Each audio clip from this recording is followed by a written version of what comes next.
নমস্কার বন্ধুরা, আহারে বাহারে অ্যান্ড ব্লগসের নতুন ভিডিওতে তোমাদের সকলকে জানাই অনেক অনেক স্বাগত। আমি প্রতিভা রোজকার মতো নিয়ে চলে এসেছি নতুন একটি রেসিপি। তো বন্ধুরা, তোমরা নিশ্চয়ই ঈশ্বরের আশীর্বাদে প্রত্যেকে ভালো আছো। তো সঙ্গে থাকো, দেখতে থাকো আমার আজকের এই রেসিপিটি। আমি আজকে বানাতে চলেছি কাতলা মাছের কালিয়া। তো দেখলে শুরুতে যে কিভাবে হয়েছে, তো এই রেসিপিটা আমি কিভাবে প্রস্তুত করেছি সেটাই তোমাদের সঙ্গে আজকে আমি শেয়ার করতে চলেছি। তো সঙ্গে থাকো, আশা করছি ভালো লাগবে আমার আজকের এই রেসিপিটি। আর যারা নতুন এসেছো আমার পরিবারে, অবশ্যই ঝটপট করে আমার পরিবারের সদস্য হয়ে যাও, তা নাহলে পরবর্তীকালে যত সমস্ত নতুন নতুন ভিডিওগুলো আসতে চলেছে তার নোটিফিকেশন তোমরা কিন্তু কেউই পাবে না। সো প্লিজ ঝটপট করে এই কাজটি করে নাও। তো চলো শুরু করা যাক রেসিপিটি। তো বন্ধুরা, আমি এই রেসিপিটি প্রস্তুত করার জন্য নিয়ে নিয়েছি কাতলা মাছের কয়েকটি টুকরো। তো এই মাছটির ওজন ছিল 3 কেজি 200। আর মাছের পিসগুলো এইভাবে, তার কারণ হচ্ছে দুজনে মিলে ভাগাভাগি করে আনা হয়েছে। তার কারণ এত মাছ তো আর আমাদের লাগবে না।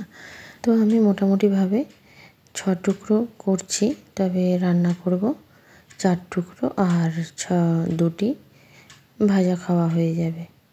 তো চলো মাছগুলোকে আমি ভেজে নিই ভালো করে।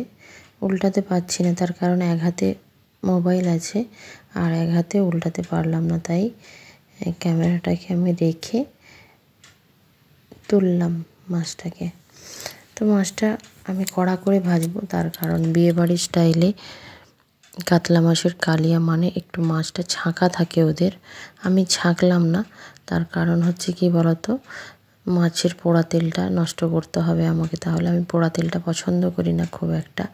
তো সেই কারণে দেখো আমি মাছগুলোকে ধীরে সুস্থে ভেজে নিচ্ছি, ডিপ ফ্রাই করে নিচ্ছি। ঠিক আছে, দেখো এই মাছের এক সাইড পুরো ডিপ ফ্রাই হয়ে গেছে। তো এভাবেই আমি সব মাছগুলোকে ভেজে নেব। তো মাছগুলো দেখো প্রায় ফ্রাই হয়ে গেছে, ডিপ ফ্রাই হয়েছে, দেখেছো মুচমুচে প্রায়। তো আমি এবার তুলে নিচ্ছি এগুলোকে। তো মাছগুলোকে আমি একে একে তুলে নিলাম। এরপর আমি ওই তেলেই সামান্য একটু তেল অ্যাড করে দেব। তো এপাশে দেখো কি কি লাগছে। 2টো পেঁয়াজ গ্রেট করে নিয়েছি মিডিয়াম সাইজের, আদা নিয়েছি, আর রসুন পেস্ট, কাঁচা লঙ্কা, পেঁয়াজ নিয়েছি। আর মাছ তো ভাজা হয়ে গেছে দেখতেই পেলে। আর আদা পেস্টটা যেটা নিয়েছি সেটা প্রায় চা চামচের যে 1 চামচ তার 4 ভাগের 1 ভাগ নিয়েছি। আর রসুনটা তার থেকে একটু বেশি নিয়েছি।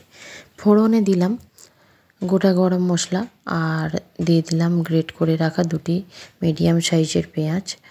তো ভালো করে আমি ফ্রাই করে নেব। ফ্রাই করে নিয়ে দেখো দিলাম রসুনের পেস্ট, আদার পেস্টটা দিয়েছি, তবে সেটা কিন্তু স্কিপ করে গেছি, বুঝলে। তো এবার আমার কাটা বাটা মশলাগুলো কষা হয়ে গেছে। দিয়ে দিলাম একটা বড় সাইজের টমেটো যে কেটে রেখেছিলাম, সেটা অ্যাড করলাম। কাটা মশলাগুলো গলিয়ে নেওয়ার জন্য আমি একটু লবণ অ্যাড করে দিলাম। তারপর দিলাম নর্মাল রেড চিলি পাউডার, আর দিয়ে দেব টারমারিক পাউডার মানে হলুদের গুঁড়ো, আর তারপর দিচ্ছি কাশ্মীরি রেড চিলি পাউডার। কালারটা ভালো হয়। তেলের মধ্যে যদি কাশ্মীরি রেড চিলি পাউডার দেওয়া যায় তাহলে কালারটা অসম্ভব ভালো হয়। তো এরপর দেব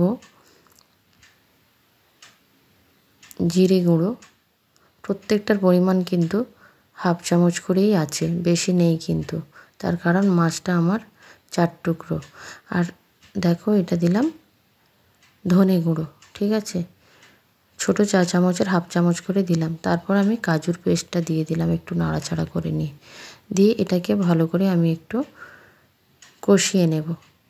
দিয়ে পরিমাণ মতো জল দেব। তো অসম্ভব সুন্দর হয়েছিল এই রেসিপিটি। তো শুরুতে তো দেখলে তোমরা, মানে দেখলেই যেন খিদে পেয়ে যাবে এরকম একটা ব্যাপার। শুধু দেখাই নয়, সত্যি টেস্টও কিন্তু অসম্ভব সুন্দর হয়েছিল। তারপর পরিমাণ মতো চিনি দিলাম আমি, তোমরা চাইলে স্কিপ করতে পারো। তো আমি একটু চিনি দিলাম টেস্টের ব্যালেন্সটা যাতে ঠিকঠাক থাকে। তো দেখো তারপর গ্রেভিটা ফুটে উঠেছে। এরপর আমি মাছগুলো অ্যাড করব। গ্রেভিটা ভালো করে আগে ফুটিয়ে নিচ্ছি। তো দেখো মাছগুলো অ্যাড করলাম, 4 পিস মাছ আমি অ্যাড করে দিলাম। দিয়ে তো মাছগুলো যেহেতু ডিপ ফ্রাই হয়েছিল, তো সেই কারণে কিছুটা সময়, প্রায় 10-15 সেকেন্ড সময় ধরে হাই ফ্লেমে আমি রেসিপিটা ফুটিয়ে নিলাম। ঠিক আছে, তো চলো ফাইনালি দেখাচ্ছি দেখো কতটা সুন্দর হয়েছে, পুরো বিয়েবাড়ির স্টাইলে, তাই না? তোমরা ভাবছো হয়তো এতটা রিচ তরকারি, হ্যাঁ বিয়েবাড়ির খাবার দাবার তো একটু রিচ হবেই, কিন্তু তোমরা তো দেখলে বেশি তেল মশলা আমি অ্যাড করিনি, কিন্তু অসাধারণ খেতে হয়েছিল বন্ধুরা। তোমরা চাইলে এই রেসিপিটি অবশ্যই একবার ট্রাই করে দেখতে পারো, তারপর কমেন্ট বক্সে কমেন্ট করে বলবে।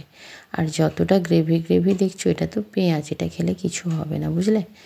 তো চলো, আমার আজকের রেসিপিটি তোমাদের কেমন লাগলো অবশ্যই কিন্তু জানাতে ভুলো না, অপেক্ষায় থাকবো।